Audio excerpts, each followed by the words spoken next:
This podcast is brought to you by Reynolds and Reynolds, the industry leader in automotive technology. Learn how inadequate data may be impacting your used vehicle department at rayray.com/used cars. That's REYREY.com/used-cars. Want to dive deeper into the topics you hear about on Daily Drive? We're offering listeners a special offer, 20% off a 1-year Automotive News digital subscription. That gets you access to all of our news, information, and analysis made for automotive industry leaders like you. Go to autonews.com/Daily Drive promo to redeem. Welcome to Daily Drive for Monday, December 18th, 2023. I'm Jamie Butters, Executive Editor of Automotive News here in Detroit. And I'm Kellen Walker in Las Vegas. Today on the show, the Tesla Model 3 is about to lose its federal EV tax credit. U.S. Steel will sell to Japan's Nippon Steel, and the top U.S. auto safety regulator is stepping down. Plus, we'll look back at the UAW's historic year and what's coming for the union in 2024. A lot of what they got, I think, can be credited to the union's aggressiveness. I don't think there is anything on the table that they possibly could have gotten that they backed off of. Let's run through all the news you need to know to keep up in the auto industry. The Tesla sedan that sparked a consumer craze comparable to the iPhone will lose the federal $7,500 EV tax credit on January 1st. That's when battery sourcing rules tighten under the Inflation Reduction Act. The Model 3 is Tesla's least expensive vehicle. Analysts say the loss of the tax break will likely put additional downward pressure on sales for the compact sedan. That could push the EV maker to further cut prices in the U.S. Tesla has confirmed the loss of the Model 3 tax incentive on its website. It says the Model 3 performance trim level will still get the credit. Tesla did not explain why the base and long-range Model 3 trim levels are losing the incentive. The company sources batteries in the U.S. in partnership with Panasonic, but also imports battery cells from outside the U.S. All Model 3 trim levels are still eligible for the $7,500 credit when leased. Japan's Nippon Steel says it plans to buy U.S. Steel in a deal worth about $15 billion, including debt.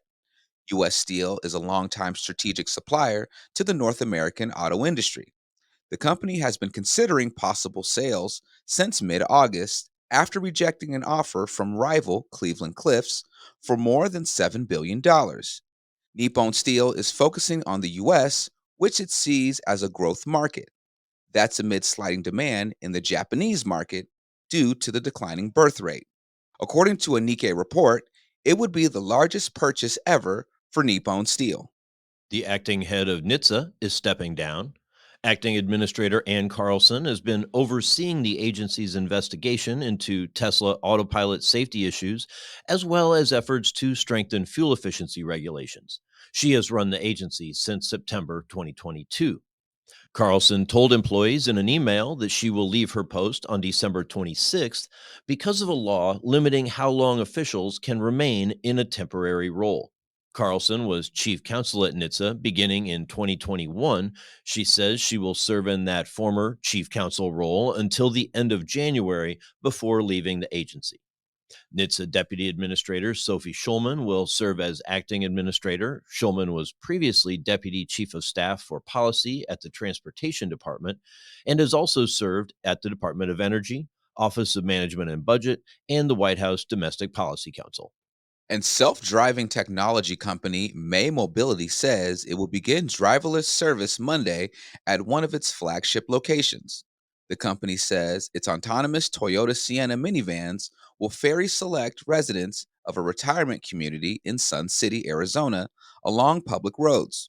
Residents must first be approved to join the company's early rider program before accessing the service. Removing human backups constitutes a big milestone for May Mobility. The startup was founded in 2017 and is backed by Toyota. And those are today's headlines. Jamie, most Tesla Model 3s won't qualify for the $7,500 EV tax credit beginning in January, but will be eligible if leased. Is this when we see an instant rise in leased Model 3s, especially since EVs aren't holding value? Would leasing one be the smarter move for consumers? Leasing is clearly beneficial for consumers because they don't have to worry about it. They can make sure they get the $7,500 all up front. The bigger problem is the risk that it puts on the companies, on the finance companies. When the company leases out a vehicle, they're promising to buy it back at a set price, 3 years down the road. You look at the way EV prices are falling, it could be very easy to misestimate, to make an error in those projections, end up having to pay, 5,000, maybe even $10,000 more to buy back the off lease vehicles than they are worth.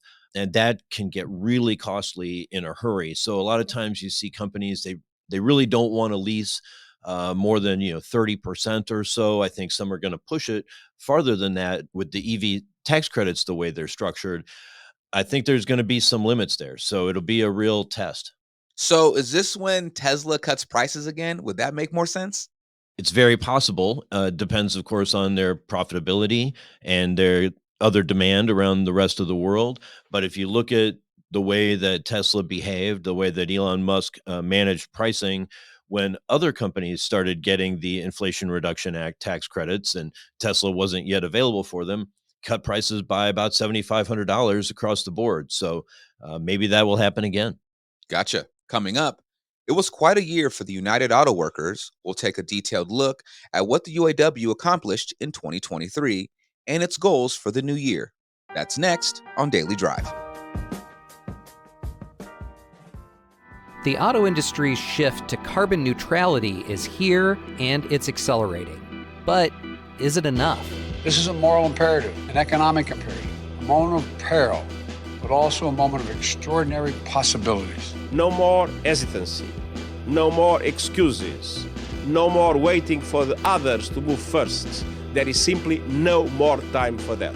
Driving to Zero is a new podcast series from Automotive News that looks at the auto industry's roadmap to carbon neutrality.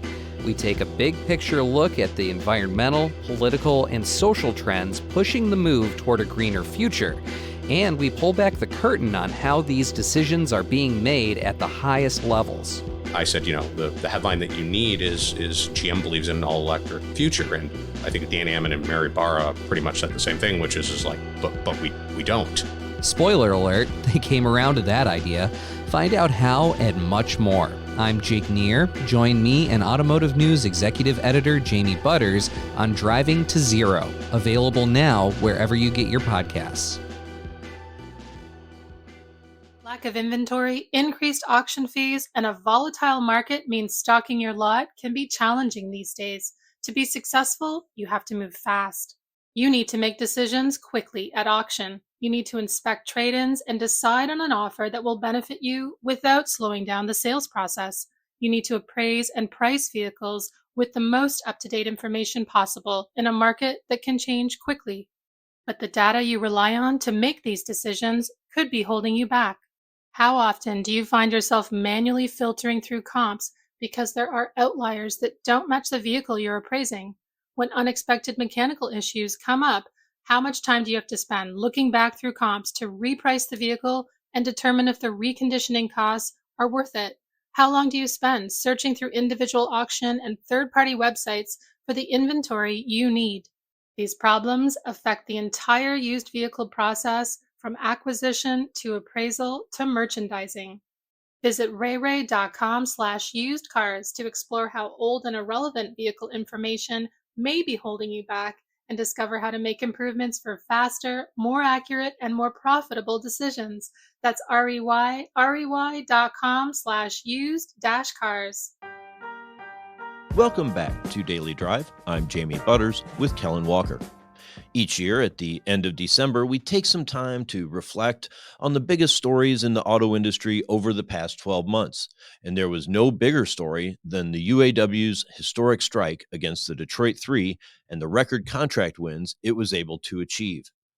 Michael Martinez worked tirelessly throughout the year to bring us the latest news about the UAW on the pages of Automotive News, on our website, autonews.com, and right here on Daily Drive. He kicks off our series of year-end conversations with a look at all things UAW in 2023 and what's ahead in 2024. We spoke at Automotive News headquarters in Detroit. Mike Martinez, welcome back to Daily Drive. Thanks for having me. All right, so we're doing our year-end review roundups, and one of your two main beats has been the UAW. It's been quite a year of UAW coverage. Let's go back to the beginning. At the start of the year, was Ray Curry the president at the start of the year, or did he come in actually during 23? Yeah, no, he was still the president. There was a lot left to figure out. The elections had happened the previous November and nothing had been settled yet. And the run for president went to a runoff. Even then was extremely close. It looked like it was going to be contested into and up to and into the Constitutional Convention. But Ray Curry stood down, let Sean Fain, the reformer, have his shot. Literally 24 hours before their convention to prepare for maybe some of the most consequential contract bargaining that they were going to have in quite some time. New president takes over, first ever direct election, really historic, a lot of change happening at once. And that really carried on through the rest of the year. And of course, I mean, I'm sure our audience knows, but just to remember for historical context, right? This is in the wake of a massive scandal, sent two former UAW presidents to prison, at least briefly, several other officials from the union, from Stellantis, just a lot of a federal monitor in-house, still in-house, keeping an eye on things to make sure that they're following all the rules. Exactly. And this was really the sign that the membership wanted change. Now, to be fair, not a lot of the membership voted, but those who did really showed an appetite for something different. Even though Ray Curry was never implicated in the corruption scandal, him and Rory Gamble, his predecessor, were both pretty clean, straight, got the house in order kind of guys. But the membership wanted to move beyond that sort of system that had the leaders hand select their successors, and now they have the power and they elected someone who ultimately delivered for them. Well, as you noted, it was such a low turnout, and close election. I mean, my takeaway all through this process has been that Sean Fain was elected with no mandate, no base, and no machine that his predecessors all had. It was really a challenge for him to take control and take the lead of the union. But boy, did he do that in a big way. Exactly. And to your point, he really had to do this on the fly. There were some transition memos that leaked that sort of laid out what they wanted to do. And they called it a contract campaign, really getting the membership unified and ready to go up against the Detroit Three. Typically, you'd take a whole year to establish that contract campaign. They had a couple months, and they were still able to be effective and get the rank and file really on the same page and prepared to strike and prepared to hold out until they got a lot of what they wanted. This all happens, this chaos within the UAW all happens against a backdrop of a really surging labor movement in America. Labor is as popular now as it's been in 60 years. And there were some other strikes, UAW and non-UAW organizing and strikes around the country. We saw battery manufacturer Clarios, the aluminum company Constellium, but maybe on a bigger stage, Mack Truck, UPS had really tense negotiations that narrowly avoided a strike. How did all that play into what we ended up seeing with the UAW? Well, I think you can even go a year or two back and talk about companies like John Deere or Case New Holland and some of the labor strife we've seen there. Again, you mentioned maybe other industries as well, whether it's the Hollywood writer strike or things of that nature. Amazon, Starbucks, yeah. And really, the UAW was able to ride this wave of momentum and really channel a lot of frustration that I think the working class at large has felt, whether it's been the pandemic or effects like inflation. I feel like they are not getting their slice of the pie. And the UAW was able to use that to hammer the companies and say, we need everything we lost back in the recession. We need everything we've lost, even in the good years when inflation has sort of drug down our wages. We need that all back now. And so before we get to how much of that they got, there was some bruised feelings along the way. I mean, he really focused. He came out right out of the gate with, the automaker is our enemy. They are the one true enemy. And for some company, I think for most of the companies, but especially, for Ford, where, Bill Ford has been deeply involved in UAW talks, labor relations, since he started at the company, it really kind of stung. I think so. No, let's be honest here. The union got some pretty great results, but how they got there, a little questionable at times. You saw some really nasty rhetoric, honestly, on both sides. As you mentioned, Sean Fain came in on that convention, his first day in office, calling the automakers the enemy, saying they needed to prepare for war. The automakers came out swinging. You saw Mary Barra, Jim Farley say things that they typically never say. They're very sort of calm, cool, and collected, accusing the union, accusing Sean Fain of hijacking the agenda for his own purposes. Ultimately, though, I think this was a set of negotiations where no matter who was president, no matter who was in charge, the union was going to win a lot back. Mm-hmm. Just all the conditions were there and ripe for the taking.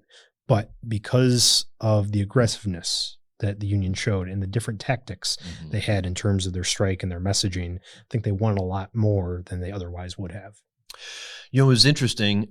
There was all this hostile rhetoric and hurt feelings on both sides, but the way they did this strike, labeled as a stand-up strike to echo the sit-down strikes from the 30s, but they really were less damaging economically than even the strike against GM 4 years earlier. For sure. I think each of the automakers has said the strike cost them around $1 billion, give or take a couple $100 million. In 2019, it cost GM $3 billion, right? And these strikes lasted longer than the strike against GM. So at the end of the day, if you're the companies, this was not as bad as it could have been. Yeah, you gave up a lot more, but if you would have continued to hold out, the union wasn't going to crack anytime soon, and that strike would have added up. So at the end of the day, it was a cost-benefit analysis. Hey, we give them the raises they want. We throw in a couple more percentages here and there, and finally we can end this and move forward. I mean, there were some pretty extreme asks up front, like a 4-day work week and 42% raises, but they still got 25% in, like nominal raises, which are going to compound. And then there's the cost of living adjustments, the very rich contracts. Really life-changing contracts. I don't think that's hyperbole to say, especially for a lot of the younger, newer workers who were making really as low as $16 an hour. And now, at the end of this deal in 2028, those same workers could be up into the 40s in the hourly rate. So a lot of what they got, I think, can be credited to the union's aggressiveness. I don't think there is anything on the table that they possibly could have gotten that they backed off of. Some of the things you mentioned that they didn't get were just so pie in the sky. I don't think defined benefit pensions was the other big one. It was never going to happen under any circumstance. So, and maybe they could have used that as leverage and say, okay, well, all right, we'll drop that, but give us a couple more in the percentage raise. So we come to the end, and then there's peace, there's détente at least, but not really a kumbaya moment between the union and the automakers. They're still calling each other enemies. Well, I think in 2024 here and moving forward, it's going to be really interesting to see how this relationship evolves, because the union's already moving on to its next phase, which it wants to parlay these contract wins into organizational wins and bring in a lot of the non-union companies to grow its base. And it's saying Ford, GM, and Stellantis have always opposed that. They want it to be the union workforce against the non-union companies. And now Sean Fain's saying, hey, wait, these are going to be our future members. We're not going to go with you to be against them. We're going to try to bring them in the fold too.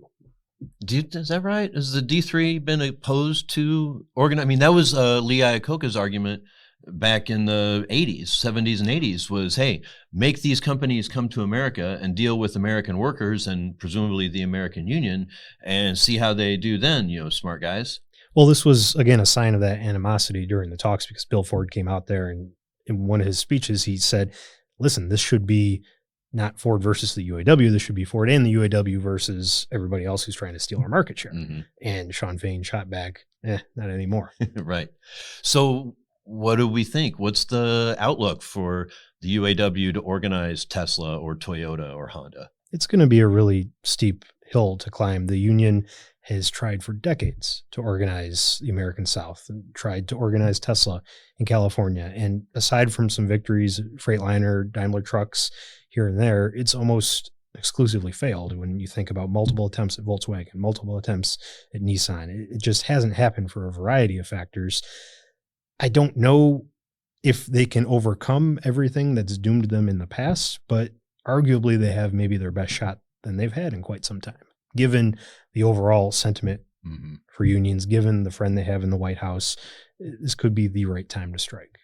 Of course, we've seen a lot of those automakers offer or just grant their employees pretty significant wage increases comparable to the 10, 11, 12% that UAW and Unifor workers are getting this year. And I guess we'll see how closely they track in the future. It's going to be fascinating to watch every single play-by-play of how this happens, because the automakers are doing this to stop unionization. Now Sean Fain's going to come out and he'll have his response, and we'll see that dance that they do. The union, and it sort of gets into the politics, and you mentioned Joe Biden, right? It's like usually Democrats and unions are kind of on the same side, at least in terms of labor versus capital, labor versus management, but not always on the environment, because the union's financial health comes from selling big trucks and SUVs that make a lot of money, the same as the companies that employ them. And of course, we have an administration that's really trying to push EVs and fuel economy. How does that tension play out? Well, it seems like they're trying to get on the same page. I think even Sean Fain's predecessors have said, yeah, we're a little concerned about the potential job losses from EVs, about the whole question of demand for that kind of product, but we're on board as long as we can make them good union-paying jobs. And Sean Fain's largely taken that same stance. He's rebranded it, as he's often done with a lot of things since he's been in office. He calls it a just transition. He wants the transition to this green economy to benefit the working class. And he's had discussions with President Biden and his administration to make sure that happens. Step one is starting to get that work under that master agreement at the same pay rates as some of these gasoline-powered assembly plants and powertrain plants. And we're starting to see that because of these contract deals. We mentioned Joe Biden. One of the other things that was just so historic about this year and these talks was Joe Biden showing up at a picket line to speak to the UAW. I mean, it's pretty rare for presidents to get involved. Usually if they get involved at all in a labor dispute, it's just to encourage the leaders to come together and find a solution, not choosing sides and kind of rooting for labor against the companies. Again, I think this was another instance where you have to credit Sean Fain and the union's aggressiveness, because he's withheld his endorsement of Joe Biden. And he said, listen, we need people that are going to stand up for us. And he almost bullied the president in a way into joining that picket line and to stating his support for the union's cause for those significant raises. And by the way, for organizing all the other non-union plants. I don't think you would have gotten that show of support if the union just would have gone the traditional route, sort of rubber stamp endorsement for the Democrat and move on. Michael Martinez, staff reporter here at Automotive News, covers UAW, and I guess you'll keep covering them next year. And the year after that. Thanks, Jamie. Thanks, Mike. That's Daily Drive for today. I'm Jamie Butters. And I'm Kellen Walker. Thanks to Automotive News coordinating producer Jake Neer, as well as our own Lawrence Iliff and Pete Bigelow for their reporting for today's podcast. You can get the latest news on UAW organizing efforts, EV tax credits, and everything happening in the auto industry at autonews.com. Come back tomorrow for another conversation with our own Michael Martinez about the year Ford had in 2023. Arguably, they haven't really improved much in terms of those quality woes. They continue to lead or be near the top of the industry in terms of recalls. Warranty costs continue to hurt their quarterly results, but they are making money. If you enjoy the podcast, remember to like, leave a review, and subscribe so you never miss an episode.